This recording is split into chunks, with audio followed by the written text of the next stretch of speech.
সব গ্রামেতেই বা সব জায়গাতেই হরিনাম হয়, সেখানে একটা অন্নভোগ পরিবেশন করা হয়।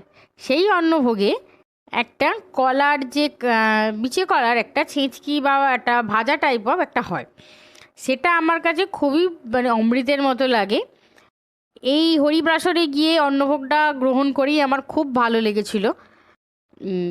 আমার ইচ্ছে ছিল যে এই বাড়িতে তৈরি করব, তাই আজকে আমি এটাকে, এর আগেও একবার করেছিলাম বাড়িতে, সেটা অতটা পারফেক্ট হয়নি যতটা আজকে হয়েছে।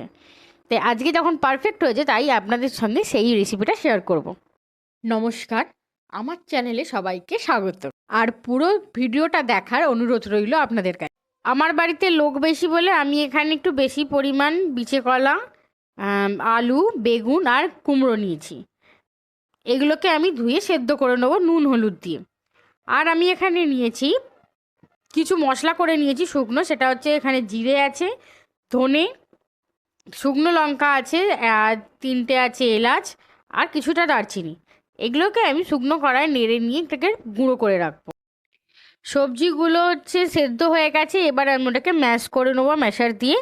যতক্ষণ ম্যাশ করছি ততক্ষণ হচ্ছে আরেকটা কড়াইয়ে তেল গরম করে নিয়ে তাতে একটা তেজপাতা, শুকনো লঙ্কা, একটু বেশি করে জিরে, আর সাদা জিরে আর কালো জিরে, তার সঙ্গে বেশি করে সর্ষে, আর হচ্ছে এখানে 5 ফোড়ন বেশি করে দিয়ে, আর তার সাথে আমি কারি পাতা দিয়ে ভালো করে ভেজে নিয়েছি। একটু ভালো করে ভাজা ভাজা হয়ে গেলে আমি এখানে দিয়ে দিয়েছি কিছুটা আদা বাটা। সেটা একটু ভাজা ভাজা হয়ে গেলে দিয়ে দেবো এই রান্নাটা প্রচুর সুস্বাদু খেতে হয়, আর খুব তাড়াতাড়ি এই রান্নাটা হয়ে যায়। খুব এমন কিছু ইনগ্রিডিয়েন্টস এতে লাগে না, আর শুধু কম ইনগ্রিডিয়েন্টস আর কম সবজি দিয়ে শুধু সেদ্ধ করুন আর নাড়ুন, দেখবেন রান্না পুরোপুরি রেডি। আর প্রশংসা প্রচুর পরিমাণে পাবেন।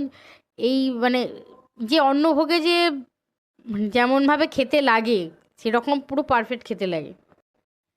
আর সত্যি কথা বলতে বাড়িতে যেটা লাগে আর অন্নভোগ গ্রহণ করতে গেলে যেটা লাগে, সেটা সত্যি সেটার সঙ্গে এটার তুলনা করা যায় না। কারণ সেটা খেলে খুব যেটা অমৃত খাচ্ছি বলেই মনে হয়, সেটার খুব কাছাকাছি আমি গেছি। বাড়িতে যাই তৈরি করুন না কেন, আমার মতে যে অনুষ্ঠানে যেটা হয় সেটা যতটা খেতে ভালো হয়, পরে আবার সেইটা রিক্রিয়েট করলে ঠিক ততটা ভালো মনে হয় না। যতই হোক মন জুড়ায় না তখনের মতো। একটু নেড়ে নেবো, নিতে একটু দিয়ে দেবো, টেস্ট করে নেবো, নুন আর হলুদটা একটু দিয়ে দেবো, দিয়ে ভালো করে জিনিসটাকে জলটা মারতে হবে।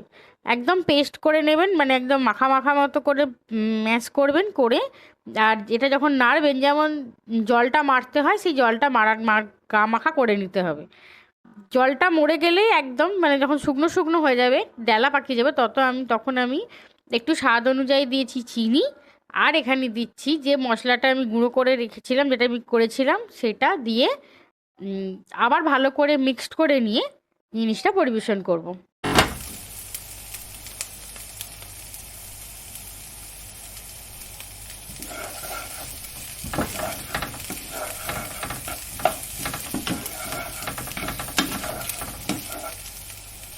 যখন রান্নাটা কমপ্লিট হয়ে যাবে, দেখবেন পুরোপুরি মন্ড টাইপের হয়ে গেছে শেষের পথে, তখন লাস্টে হচ্ছে একটু কাঁচা সর্ষের তেল দিয়ে আরেকবার নাড়িয়ে নামিয়ে নিন।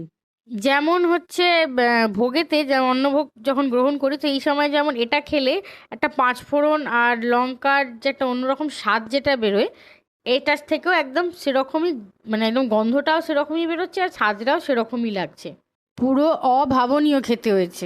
এই রেসিপিটা বাড়িতে ট্রাই করে বলবেন কেমন লাগলো, আর আপনাদের কমেন্ট আমার কাছে খুব মূল্যবান। আমার ভিডিওগুলো ভালো লাগলে ইউটিউব থেকে দেখলে লাইক, শেয়ার অ্যান্ড সাবস্ক্রাইব করে দেবেন। আর যদি ফেসবুক থেকে দেখো তাহলে একটা আমাকে ফলো করে দেবে। আমার ফেসবুক পেজের সাথে যদি আপনারা যুক্ত হতে চান, তাহলে ডেসক্রিপশনে আমার এই ফেসবুকের লিঙ্কটা দেওয়া আছে। আর আমার এই ভিডিওগুলো কেমন লাগছে অবশ্যই আমাকে কমেন্ট করে জানাবেন। ভালো থাকবেন, সুস্থ থাকবেন।